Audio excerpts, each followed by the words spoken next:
All right, guys, we're back. For this video, we are going to talk about protraction and retraction of the scapula and the musculature involved in that process.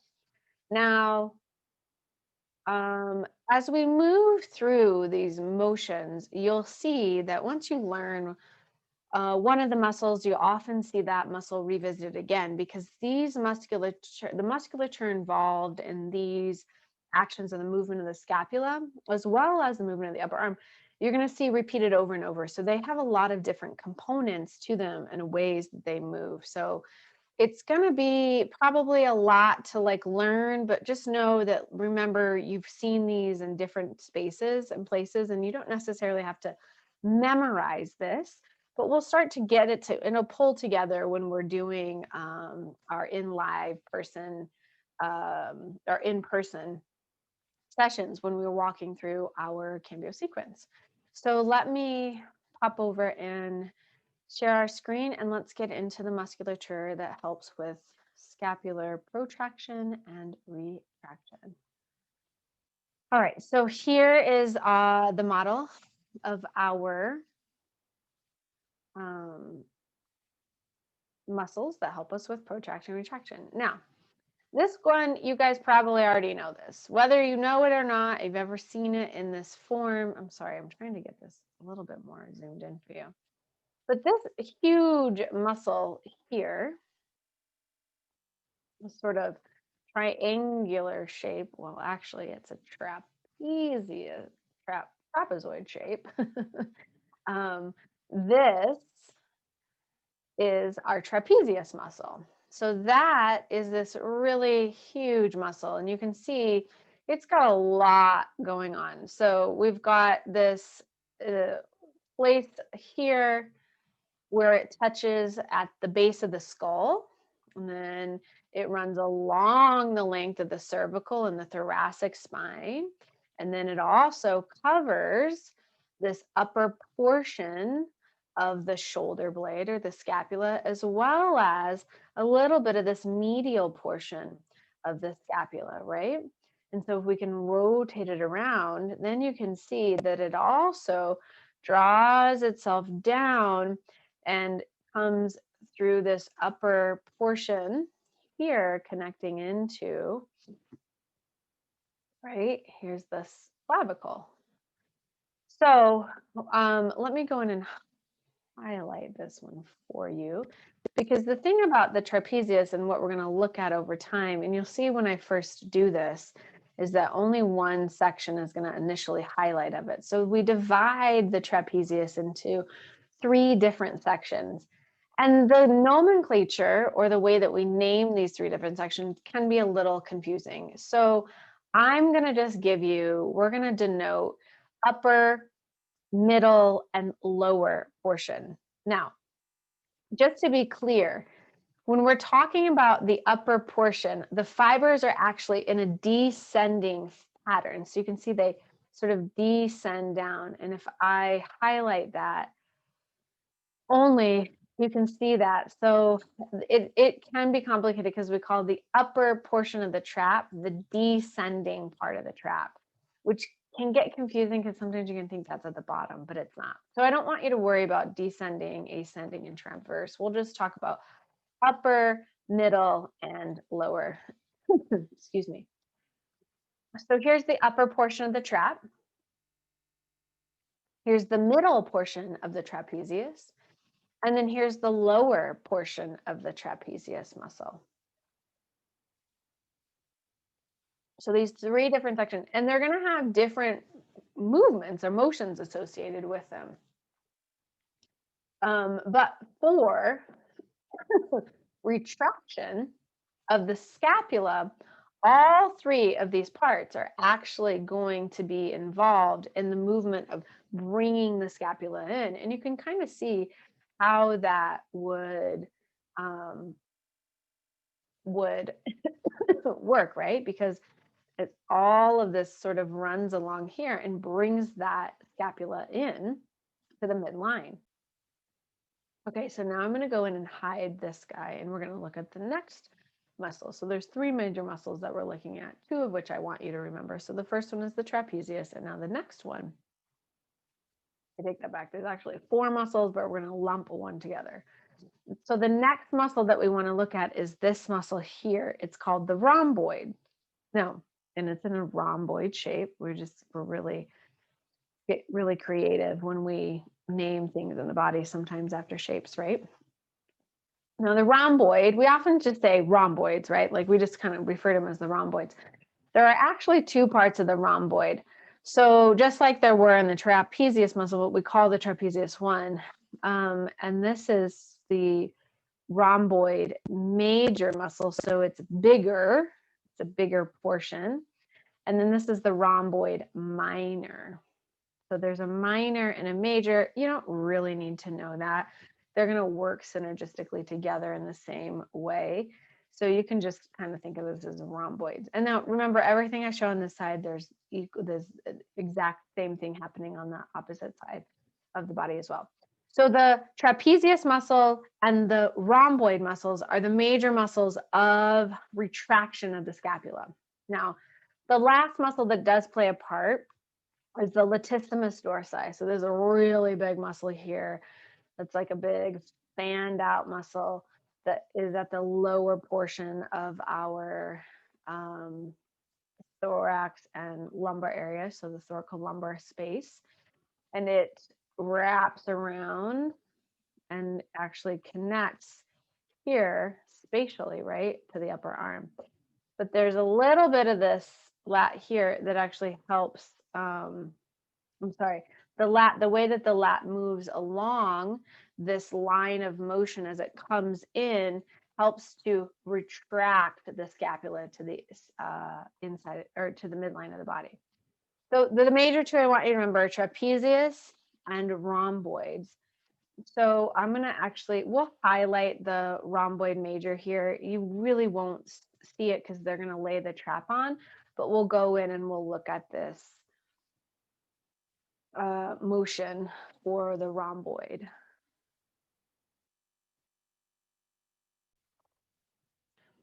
So here we go.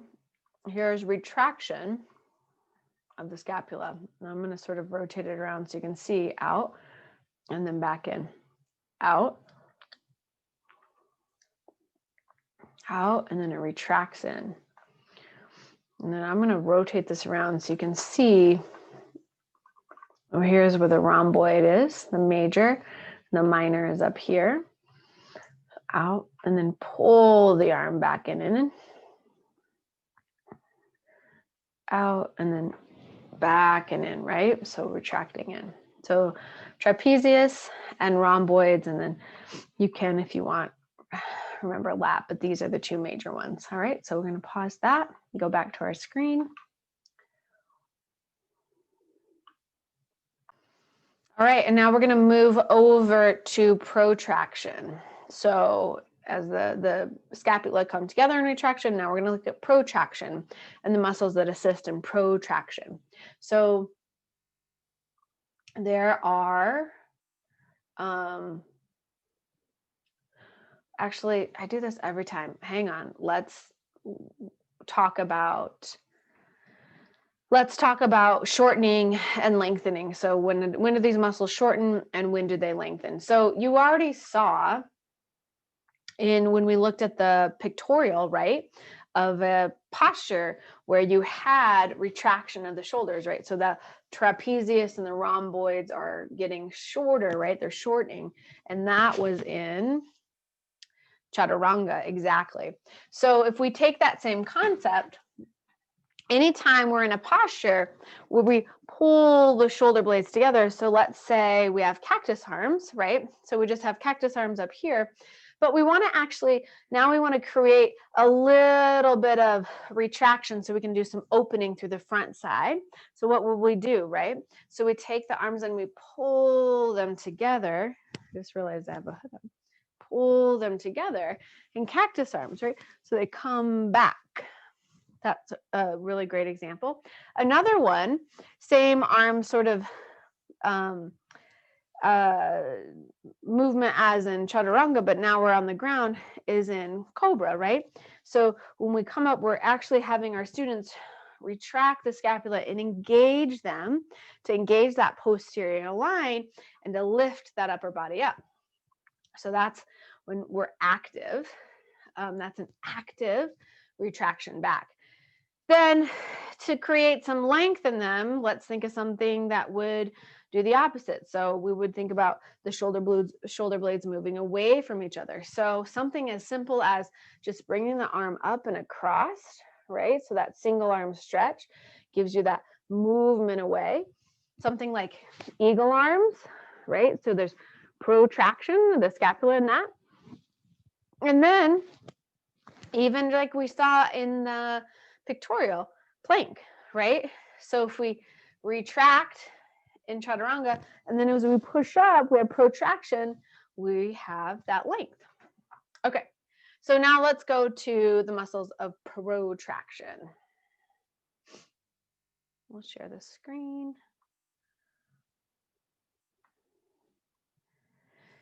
Okay, here we are. Muscles of protraction, two major muscles of protraction. So we'll start on the anterior side. And the first one, this little guy here, is called the pectoralis minor. So it runs on this, what is this here? That coracoid process, right? So it originates on the ribs, so 3, 4, and 5, and then it sort of angles up and attaches, or inserts rather, at the coracoid process here. And so remember, the coracoid process is part of the scapula, so it's part of the anterior portion of it. So you can start to see as this muscle shortens, comes together, it's going to pull that coracoid process forward, right? So it's going to pull the scapula forward. And then the second muscle that we want to look at, so by the way, if there's a minor, there's likely what? A major, which we'll talk about when we talk about the movement of the arm.